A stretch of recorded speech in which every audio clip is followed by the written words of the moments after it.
सबसे पहले मैं आपको बताने जा रहा हूं कि श्री राम अयोध्या में जन्मे, लेकिन अयोध्या से श्री राम कैसे श्रीलंका तक पहुंच गए। अयोध्या में जन्म हुआ, यहीं से लक्ष्मण जी सीता जी के साथ 14 साल का वनवास शुरू किया। उसके बाद देखिए श्री राम कहां गए।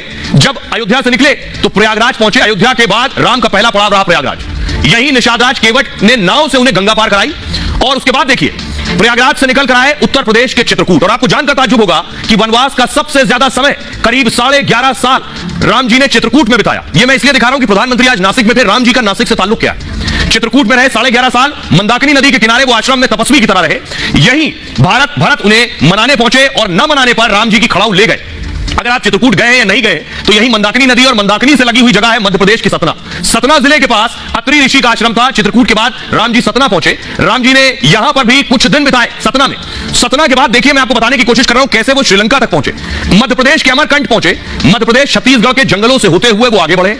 रामायण में दंडकारण्य नाम से इसका जिक्र है बाकायदा। और उसके बाद देखिए मध्य प्रदेश से छत्तीसगढ़ के जगदलपुर पहुंचे। छत्तीसगढ़ के जंगलों में राम जी के निशान है।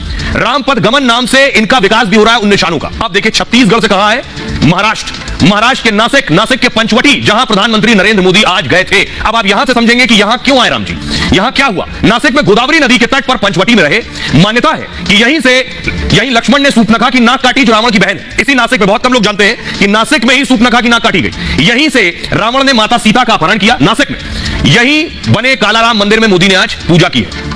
उसके बाद देखिए जब यहां से राम जी निकले तो तेलंगाना पहुंचे, जो उस वक्त आंध्रा हुआ करता था संभव है, जहां के भद्राचलम पहुंचे। सीता की तलाश में राम लक्ष्मण दक्षिण भारत की ओर बढ़े। उसके बाद यहीं माता सीता को बचाने की कोशिश में जटायु मारे गए। उसके बाद यहां से आगे चलिए, केरल आ जाइए। केरल के पंपा नदी के किनारे वो माता सबरी से मिले। सबरी ने राम लक्ष्मण को अपने झूठे बेर खिलाए। उसके बाद यहां से आइए कर्नाटक। अभी तक हनुमान जी की एंट्री नहीं हुई। यहीं पहली बार कर्नाटक के हम्पी में पहली बार राम जी हनुमान जी और सुग्रीव से मिले थे। और माता सीता की तलाश में वानर सेना भी साथ आ गई थी। और उसके बाद अब चढ़ाई करनी थी लंका पर। यहां से पहुंचे रामेश्वरम, तमिलनाडु। यही है राम सेतु। सीता जी की तलाश में समुद्र के आखिरी छोर पर पहुंच गए। मान्यता है कि यहीं से वानर सेना ने राम सेतु बनाया था, जिसके सहारे राम जी और उनकी सेना रावण के पास पहुंची। अब बारी थी श्रीलंका पहुंचने की। लंका में राम और रावण की सेना में भीषण युद्ध हुआ। 84 दिन के युद्ध के बाद राम जी ने रावण का वध कर दिया। लंका विजय का अभियान पूरा कर वो वापस लौटे हैं। इस बीच जो नासिक आया, प्रधानमंत्री उसी नासिक में थे। अब आप समझिए नासिक में होने के पीछे वजह, रावण ने यहीं से सीता जी का अपहरण किया। यहीं से कहानी लिखी गई कि अब रावण की लंका दहन होगी और रावण मारा जाएगा। प्रधानमंत्री उसी नासिक पहुंचे थे। अब मैं आपको बताऊं, प्रधानमंत्री उस नासिक के पंचवटी पहुंचे। पंचवटी की तस्वीर मैं आपको दिखाऊं, यह है पंचवटी क्योंकि 5 वट वृक्ष है, इसलिए इसे कहते हैं पंचवटी। पंचवटी की खासियत बताऊं, और जिस मंदिर पहुंचे, क्योंकि पीएम को 22 तारीख को प्राण प्रतिष्ठा के लिए जाना है। अब मैं आपको बताऊं पंचवटी की खासियत। राम मंदिर की प्राण प्रतिष्ठा से 10 दिन पहले मोदी ने बहुत खास पूजा की। अयोध्या से पहले मोदी ने महाराष्ट्र के कालाराम मंदिर में पूजा की। कालाराम मंदिर नासिक शहर के पंचवटी इलाके में गोदावरी के किनारे 5 बरगद एक साथ हैं, जिन्हें पंचवटी कहते हैं। मान्यता यह है कि वनवास के दौरान श्री राम, लक्ष्मण जी, सीता जी यहां रुके थे। यह कालाराम मंदिर नासिक में भगवान राम की उसी याद को समेटे हुए। मंदिर में श्री राम, माता सीता और लक्ष्मण जी की 2 फीट ऊंची खड़ी प्रतिमा है। काले पत्थर से बनी दुर्लभ मूर्तियों को देखने यहां हजारों लोग आते हैं। मान्यता यह है कि यहीं पर लक्ष्मण जी ने सूर्पनखा की नाक काटी थी। इसके बाद रावण ने कई राक्षसों को हमले के लिए यहां भेजा था। दावा है कि रावण ने करीब 14,000 राक्षसों का वध किया। तब बौखलाए रावण ने छल से माता सीता का अपहरण किया था। मतलब राम और रावण युद्ध की असली शुरुआत यहीं से हुई। इसलिए भी काला मंदिर का विशेष महत्व और पहचान है। माना यह जा रहा है कि मोदी ने इसलिए यहीं से अनुष्ठान शुरू किया। करीब 250 साल पहले बने मंदिर और मूर्तियों की एक और कहानी है। ये वही मूर्तियां हैं जो इस मंदिर में रखी हैं। पहले शायद ही आपने राम जी की काली प्रतिमाएं देखी हो। इस मंदिर में काले रंग की प्रतिमा है। दावा है कि रंगारू ओडेकर नाम के व्यक्ति के सपने में श्री राम आए। सपने में उसने गोदावरी पर भगवान राम की काले रंग की मूर्ति दिखी और उसकी नींद खुली तो नदी के किनारे उसे सच में काले रंग की राम जी की मूर्ति दिखी। उस मूर्ति को वहीं पर रखकर उसने कालाराम मंदिर का निर्माण कराया। इस भव्य मंदिर को बनाने में करीब 12 साल का वक्त लगा और रोज करीब 2000 कारीगर और मजदूर काम करते थे इसमें। आइए अब आपको सुनवाता हूं, सुनिए जरा प्रधानमंत्री नरेंद्र मोदी को वो क्या कह रहे हैं इस मंदिर पर। नासिक पंचवटी की इस भूमि में प्रभु श्री राम ने काफी समय बिताया था। मैं आज इस भूमि को भी नमन करता हूं, श्रद्धापूर्वक प्रणाम करता हूं।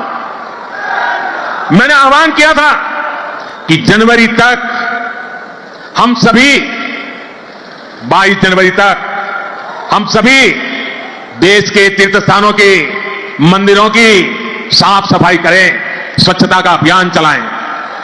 आज मुझे कालाराम मंदिर में दर्शन करने का, मंदिर परिसर में सफाई करने का सौभाग्य मिला है।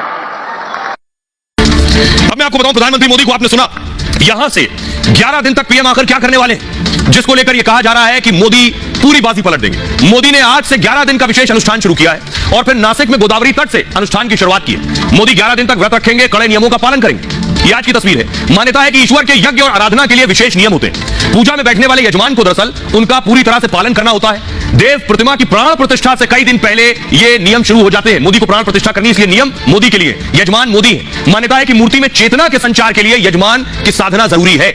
इसमें व्रत और तपस्वियों जैसी दिनचर्या रखनी होती है। सूर्योदय से पहले उठना और साधना करना होता है। आहार में फल, जूस और पानी शामिल होता है। सत्य, अहिंसा, संयम और ब्रह्मचर्य का पालन करना होता है। मतलब भोजन से नींद और व्यवहार तक में संयम जरूरी। व्यस्त कार्यक्रम और जिम्मेदारी के बीच भी मोदी इसका पालन करेंगे, क्योंकि अयोध्या में राम मंदिर की प्राण प्रतिष्ठा 22 जनवरी को होनी है और मोदी उन 5 लोगों में है जो गर्भगृह में शामिल होंगे। यह है मोदी के 11 दिन की तपस्या। लेकिन आज प्रधानमंत्री नरेंद्र मोदी कालाराम मंदिर गए, नासिक गए, उसके बाद मुंबई गए। लेकिन इस बीच, इससे पहले प्रधानमंत्री नरेंद्र मोदी ने अपनी माताजी को याद किया। आज मैं आपको बताऊं पीएम मोदी को क्यों माताजी की याद आई। अपनी बहुत करीब रहे हैं पीएम मोदी हमेशा अपनी मां के। जरा सुनिए पीएम मोदी। आज माता जीजाबाई जी की जन्म जयंती है। माता जीजाबाई जिन्होंने छत्रपति शिवाजी महाराज के रूप में एक महामानव को जन्म दिया था। आज हम अपने भारत को जिस अक्षुण्ण रूप में देख रहे हैं, इसमें माता जीजाबाई जी का बहुत बड़ा योगदान है। और साथियों, जब मैं माता जीजाबाई का पुण्य स्मरण कर रहा हूं तो सहज रूप से मुझे अपनी मां की याद आना बहुत स्वाभाविक है। मेरी मां जीवन के अंत तक माला जपते हुए सीताराम का ही नाम बजा करती थी।